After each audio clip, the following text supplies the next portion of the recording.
ನಮಸ್ಕಾರ ವೀಕ್ಷಕರೇ, ನೀವು ನೋಡ್ತಾರ ಸಾಮ್ರಾಟ್ ನ್ಯೂಸ್. ನಾನು ನಿಮ್ಮ ನರ್ಸಿಂಗ್ ಸಾಮ್ರಾಟ್.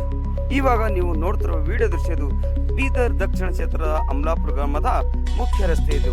ಈ ಒಂದು ಮುಖ್ಯ ರಸ್ತೆಯಲ್ಲಿ ಬಸವೇಶ್ವರ ಸರ್ಕಲ್ದಿಂದ ಡಾಕ್ಟರ್ BR ಅಂಬೇಡ್ಕರ್ ವರೆಗೆ ನಾಲಿ ಒಂದು ಇರುತ್ತೆ. ಈ ನಾಲಿ ಇಂತಹ ಬೇಸಿಗೆ ದಿನದಲ್ಲೂ ಕೂಡ ಇಷ್ಟೊಂದು ಹೊಲಸಾಗಿ ನೀರಿನಿಂದ ಗಬ್ಬು ವಾಸನೆ ಬರ್ತಿದ್ರು ಕೂಡ ಅಮಲಾಪುರ ಗ್ರಾಮದ ಕಡೆ ಯಾವುದೇ ಅಧಿಕಾರಿಗಳು ಗಮನ ಹರಿಸ್ತಾ ಇಲ್ಲ.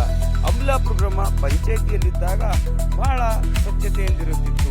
ಆದರೆ ಅಮಲಾಪುರ ಗ್ರಾಮವನ್ನು ವಿನಾಕಾರಣ ಅಮಲಾಪುರ ಗ್ರಾಮವನ್ನು ಮಹಾನಗರ ಪಾಲಿಕೆಗೆ ಸೇರಿಸುವುದರಿಂದ ಇಂಥ ಒಂದು ಹೊಲಸು ವಾತಾವರಣದಲ್ಲಿ ಅಮಲಾಪುರ ಗ್ರಾಮದ ಸಾರ್ವಜನಿಕರು ಓಡಾಡುವ ಪರಿಸ್ಥಿತಿ ಬಂದುಬಿಟ್ಟು ಎಂದು ಅನ್ನುತ್ತಾ ಇದ್ದಾರೆ. ಅದಕ್ಕಾಗಿ ಕೂಡಲೇ ಸಂಬಂಧಪಟ್ಟ ಅಧಿಕಾರಿಗಳು ಇದನ್ನು ಗಮನ ಹರಿಸಿ ಸ್ವಚ್ಛಗೊಳಿಸಬೇಕು. ಇದು ಅಮಲಾಪುರ ಗ್ರಾಮದ ಮುಖ್ಯ ರಸ್ತೆ ಇದೆ. ಈ ಒಂದು ಮುಖ್ಯ ರಸ್ತೆಯಲ್ಲಿ ಬೆಳಗ್ಗೆ ರಾತ್ರಿ ಅನ್ನದೇ ಸಾರ್ವಜನಿಕರು ಓಡಾಡುತ್ತಾರೆ. ಇದರ ವಾಸನೆಯಿಂದ ತುಂಬಾ ತೊಂದರೆ ಆಗುತ್ತದೆ ಸಾರ್ವಜನಿಕರಿಗೆ. ಅದಕ್ಕಾಗಿ ಕೂಡಲೇ ಸಂಬಂಧಪಟ್ಟ ಅಧಿಕಾರಿಗಳು ಇದನ್ನು ಸ್ವಚ್ಛಗೊಳಿಸಬೇಕೆಂದು ಈ ಮೂಲಕ ತಿಳಿಸಲಾಗುತ್ತದೆ. ನಮಸ್ಕಾರ.